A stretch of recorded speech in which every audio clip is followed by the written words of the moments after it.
What a beautiful crowd. Very blessed that you are here. We are here for a reason.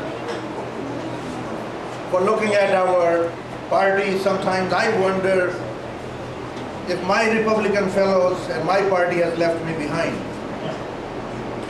Sometimes we feel abandoned. Since our leaders, they have been shifting position, shifting gears, and sometimes they get even praise of Nancy Pelosi. They might get happy, but you know, all these things are happening, and our concerns, which shows us that you are here. It tells me something that we have to be active, we have to get involved. And sometimes I wonder if the dream of Lincoln is still alive, if Reagan's party still can move us. In our darkest days today, we come across a leader who has been tested. He possesses a fine character. There is some hope. Ladies and gentlemen, there is a leader among us tonight. He's dedicated. He's tested. I have known him for almost 18 years. Floridian. Went to college here, did his last degree here, was a congressman from Central Florida for 18 years. At present, he is our top cop in state. Before I introduce him, first I want to thank for all the elected officials. Our top cop of the city, Tom Knight.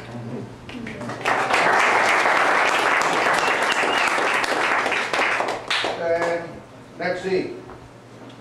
Being our small city, we do have few, our mayors, our ex-mayors, they're here tonight to show us support and taking our town back where we need to be, where we used to be, the most friendliest city we used to be.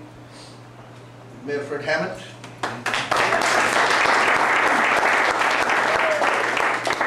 Our Councilman Bill Wilson.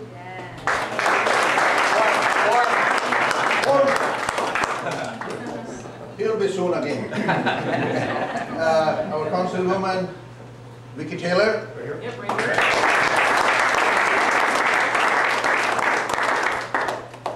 Along with a few more, I may miss someone, but please forgive me for that. He is family. We call each other brothers sometimes. Well, why sometimes? Besides that, we have some candidates. Hey, cultural thing. Along with, we have some candidates. Well, your truly is one, so beat me up. Along with that, as we move right along, now I want you to meet someone, support him, open up your checkbooks, we need that. I have the basket. Elections are only won these days when the money is there. The talk is cheap, but also we need some talk. We need talking going in this town. We need to deliver our town for the next governor of state of Florida, my dear friend and a proven leader, Bill McCollum.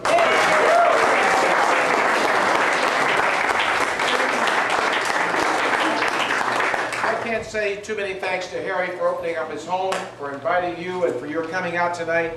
Harry's kept me busy all day, and he's raising money too. That's a pretty good deal. And I'm really grateful. I'm sorry Ingrid couldn't be with me tonight, my wife of 37 years. I'm going to get that right. She'll be 38 in another couple of months. Couldn't be here, but she's my right arm, and I couldn't do this as Doug. You couldn't do that without Shannon. And we're really blessed with some of you being here tonight. I want to thank, Doug Holder's a great legislator, a good friend. A lot of what we do in the executive branch, there are only 4 of us elected statewide, we couldn't do without the legislature, and that's very true. And they call me the top cop, but you know who they are? Is the sheriff. Sheriff Knight, as the sheriff. I'm not the top cop. I just go to the association, and that's sort of an honorary title. But we do have some law enforcement features at the Attorney General's office, as many of you know.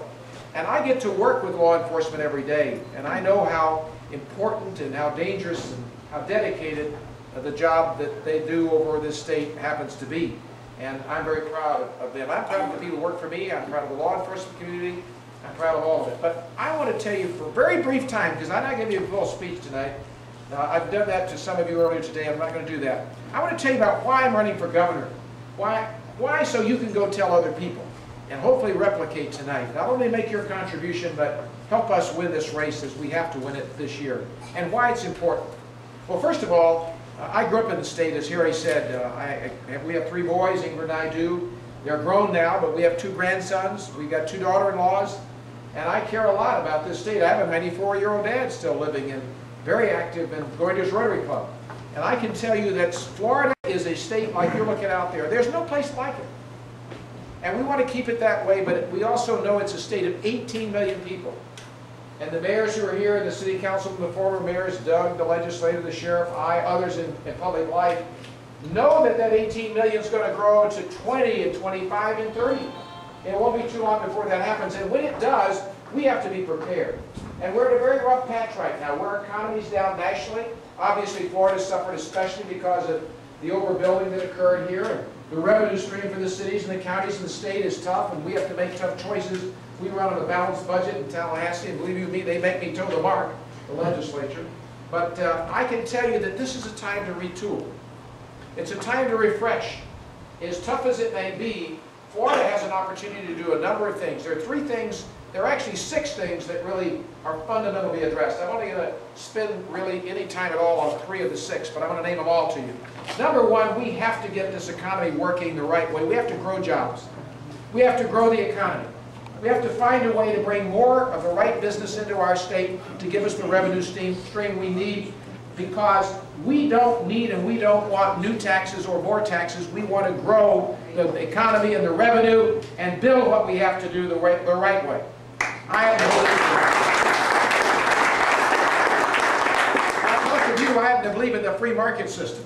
I believe in growing wealth, not redistributing it. So we say, what do we got to do that? Well, we've got a great tourism industry, we've got a great agriculture industry, and the next governor's got to lead the charge to help market those products, to make sure that greening and things that damage the citrus industry, for example, don't take over, or whatever it takes to get us to move and get people to buy the products in our state, to come here and to fill the hotels and come to your beaches. But we need to broaden the base. We need to have the high tech and the biotech. We need to have the financial services community that wants to leave New York, wants to leave New Jersey, come here. Now, I know I don't want all the troubles they got, but we'll deal with that, because they're the white-collar jobs. They pay the revenue, they pay the bill, and they will pay for the infrastructure that we need to have. And we have everything going for us except the right marketing plan and some of the right climate changes that the next governor and the legislature got to work together to make sure match.